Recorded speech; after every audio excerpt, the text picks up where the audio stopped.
Sadgurunath Maharaj Ki Jai, and welcome to Jagadambe Reads the Holy Books of India, ShrimadBhagavatam403. As you may remember, Krishna asked Sudama to give him the present that he had brought for him.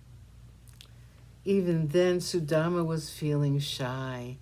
Krishna thought to himself, my poor friend has been poor all these years, and yet he has never once thought of asking me to help him. Because of his wife's insistence, he's come to me. I must grant him what he has not asked for. Krishna waited for his friend to give him something, as though he were a child waiting for a gift from his mother.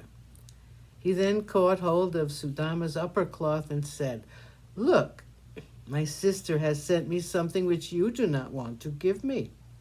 And he opened the tiny bundle, which contained the fried rice, full of chaff and little specks of dust. The wife and Sudama did not have time to clean it even. Such was the hurry with which Sudama left for the city of his friend. Krishna clapped his hands in glee and said, "Sudama, you remembered that this fried rice is a great favorite of mine. Remember you're sharing yours with me in the old days?" Sudama smiled, since he remembered the incident. In the meantime, Krishna took up a handful of the rice and was munching on it with great enjoyment. When he had swallowed a mouthful, he took up another fistful and was about to take it near his lips when Rukmini, who was Lakshmi Devi herself, caught his hand and stopped him with a smile. With her eyes, she spoke to him and said, "My lord, the one handful which you have already eaten is enough to fill the house of your bhakta with all the wealth of the world. Another mouthful, and I will have to also go away from you and stay in his house." Sudama saw none of this. He was happy in the company of his friend, and the whole night they spent happily together. Early in the morning, when the sun had risen, Sudama thought that he should not strain the hospitality of Krishna too much, and said, "I have been wanting to see you for a long time, Krishna.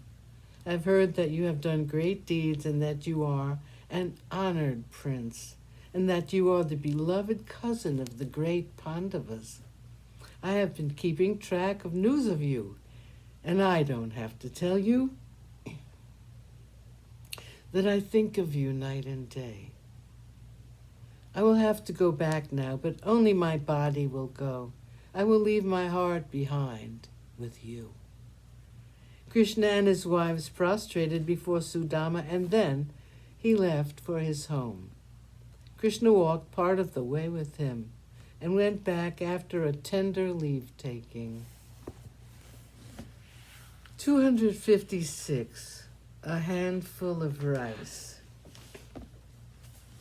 Sudama felt ashamed of himself when he thought of the reason for his coming to Dwarka.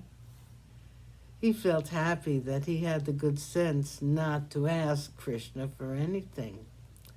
With his mind thinking back on the dreamlike experience he had of having spent the day with Krishna, Sudama reached his own city.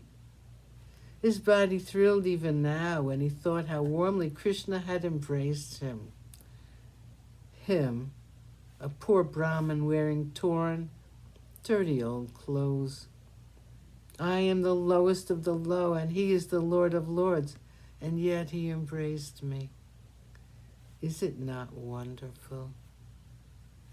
Again, Sudama spoke to himself. His chest, which is the abode of Lakshmi, touched this hard and bony chest of mine, and his eyes were full of tears of love when he embraced me. He made me sit on his own cot, and his wife fanned me with her tender hands. He touched these feet of mine. Sadgurunath Maharaj Ki Jai. Thank you for coming. I hope you come again.